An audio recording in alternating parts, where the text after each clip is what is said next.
Well, the Union Endicott Tigers don't travel with a lot of fans. At least they haven't tonight. But that doesn't mean that they aren't putting some points on the board. They are, leading 17-0. And just before the snap of the football, I see a flag down on the field. And they're going to call a penalty against the Tigers.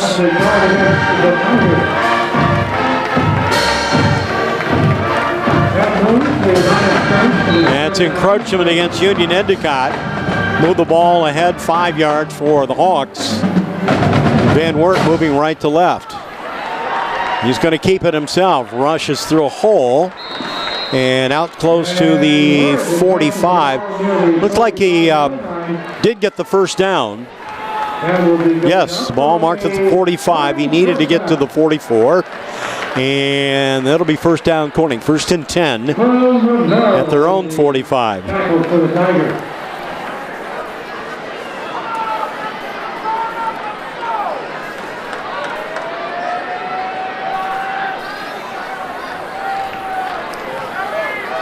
And that will be Javian Fisher. And Jay is out close to midfield. Fisher. 2 yards gain on the play.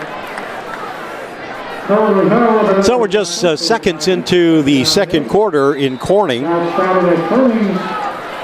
Corning just trying to find that formula for moving the ball, getting some points. And they've staked Union Endicott to a 17-0 lead at moment. Rodriguez starts in motion, returns to the wingback on the right side. Now resumes. And Van Wert is wrapped up, and he goes nowhere. And that looks like no gain at the 45-yard line. Welch of Union Endicott makes the initial stop, and they actually got a yard out of that, so the ball at the 46. Let's call it third down and 9. In the Hawks land. Joey Ott bringing the play in from the bench. And now we'll set up as a wideout to the near side. So the ends are split, the backs with a man in motion. And that is Van Wert with a pass. And it was right on the money, but dropped at the 45-yard line. I believe that was Jamison, who was unable to hang on to the football. And again, an old familiar song for Corning in this ball game. 3 and out. So Blake Van Wert is back at the 36, call that the 34-yard line for punting. And it's a booming kick. Touches down and received at about the 17-yard line. And this will be Hogan, the other Hogan, racing along the near sideline. He's got great coverage. One man to stop him. There is a flag. And he somehow is brought down at the 10-yard line. That was returned by Donovan Hogan.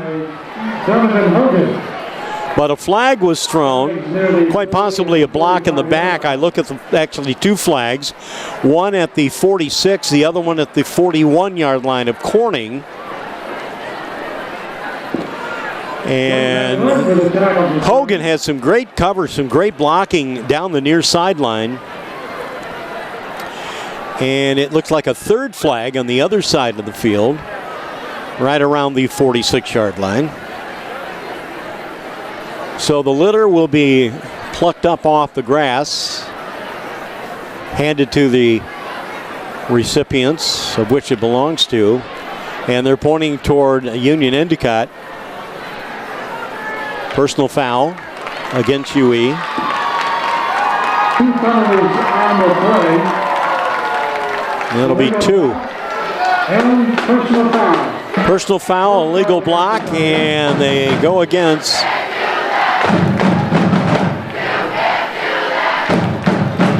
They go against Union Endicott. So instead of having the ball inside the Corning 10, this ball is still being stepped off to the 20, down to the 17-yard line of Union Endicott. Well, it was a nice play while it developed. until he started seeing litter on the field, and the consequence was move it all the way back. So lining up outside near will be Brendan Cornell. Got a man in motion, reverse direction, and that will be little or no gain, maybe a 1-yard pickup, bringing up a 2nd down and 9. And they mark the ball at the 18-yard line. The fullback got in the midst of that play on a handoff from Hogan. Tyler Dillenbeck carrying the ball only for a yard. Actually being generous out there, they gave him an extra yard, so it'll be 2nd down and 8. Sweep to the near side, cut outside, running room briefly, and going down with an ankle tackle, Jack Thomas. Jack Thomas is tripped up by Thomas stops short of the 30. That's going to be the 39, make that 29-yard line. But a 1st down nonetheless.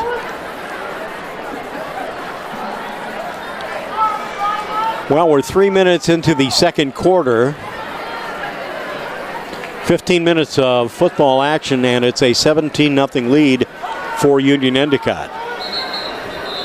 Once again, whistles. Procedure call. That's against the Tigers.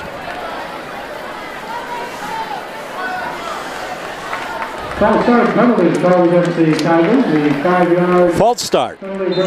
So let's drop it back to the 24-yard line.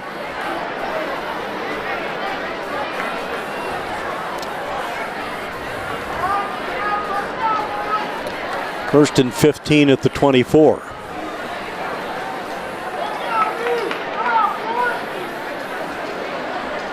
Hogan to Dillenbeck. Dillenbeck out to the 25-yard line.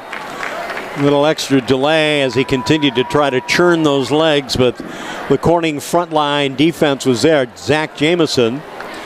Also helping out on the tackle was Mike DiNardo. Mike DiNardo, 6'1", 250-pound senior. 1-yard gain, 2nd down and 14.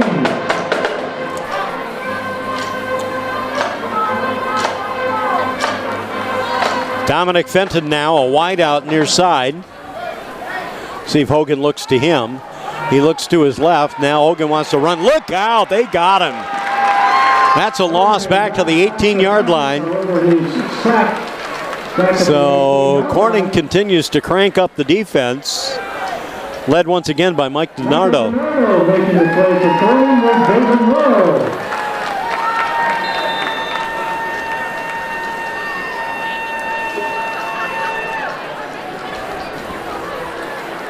Let's call this 3rd down and 19. And the ball resting at the 18-yard line.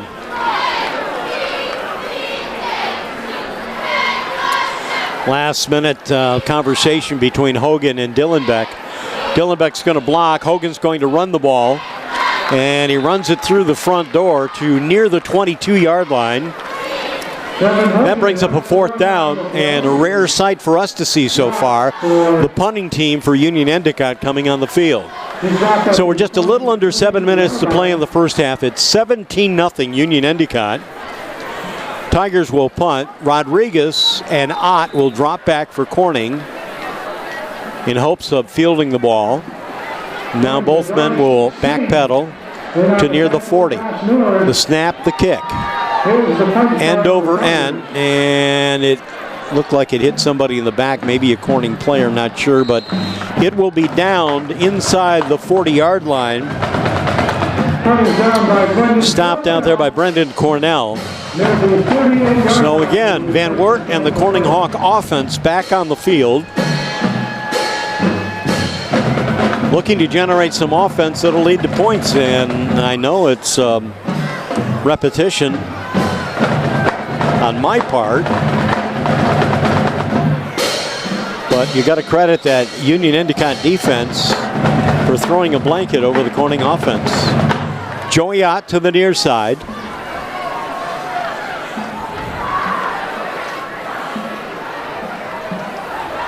Van Wert's going to roll out He's got time. He's got a man open. Throws that ball and almost picked off. It was a bit underthrown. And the Tigers had their man in ideal position looking to rain it down. Rodriguez was the intended receiver, just a little bit short of his angle. And it will come back and we'll set it up again, second down and 10. 6:16 to go. First half of game here at Memorial Stadium on senior night. And if you missed some of the photos we posted on the social media on Twitter as well as Facebook, check it out. Interesting night here this evening in Corning. Jamison in motion. Fisher carries the ball. Fisher through the front gate and Fisher across the 45. Stopped near the 47-yard line. It'll run for Corning up to the 47-yard line. Fisher tackled by Matthew Armstrong. It's 31 for Corning. And if you go to the Bob Michaels Facebook page, you'll see smiling faces from Nick Tedder and Greg Speroni. They are in the booth and working with us from Big Fox TV, WYDC. Jamison's in motion. We got movement on the Corning line. Little anticipation out there. Seemingly jumping the gun was Justin Black. Was he drawn off sides? No. But it will be stepped off against Corning. False start is a call. 42-yard line now. So a third down for the Corning Hawks. 3rd and 6 at the 42-yard line. Can't say enough of what the guys from Big Fox TV did for us tonight, bringing this palette of wonderful weather.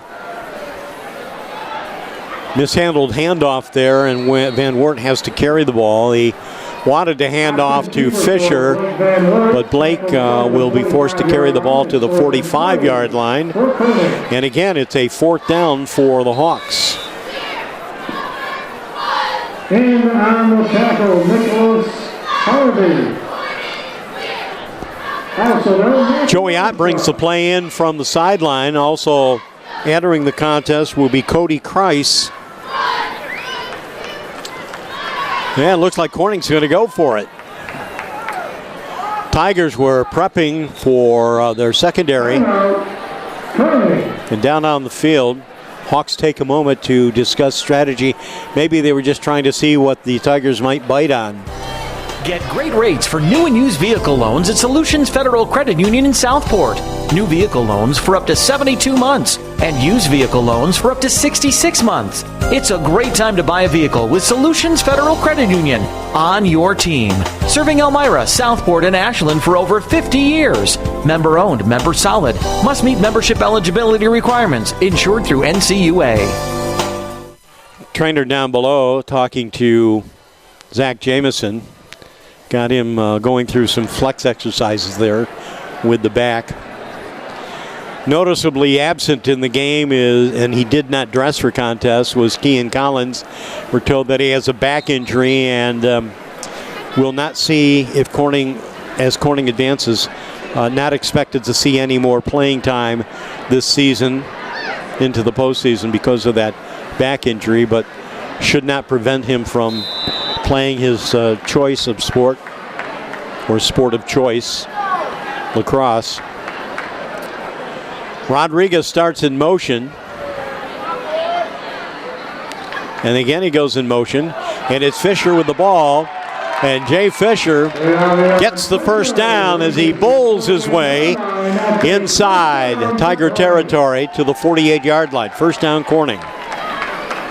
Matthew Armstrong with the initial contact for the Tigers. 4:30 to play in the first half. 17-0 lead, Union Endicott. A 32-yard field goal got the Tigers started.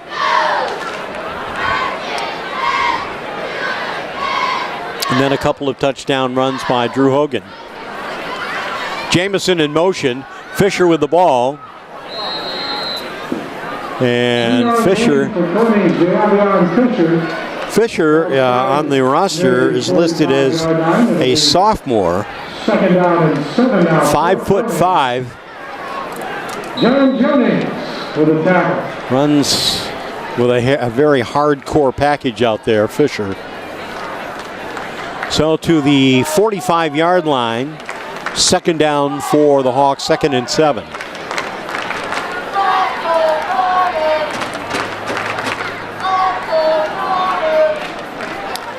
Fisher trying to find some room. He's trying to work the corner and lost his footing, went down short of the 40, out of bounds at the 41-yard line.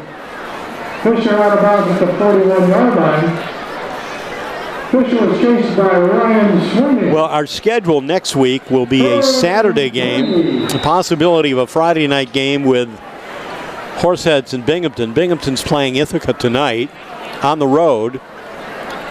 And barring a meltdown by the Patriots, it would be a matchup next Friday between Binghamton and Horseheads. And then Saturday, Corning would play at Elmira in the AA semifinals.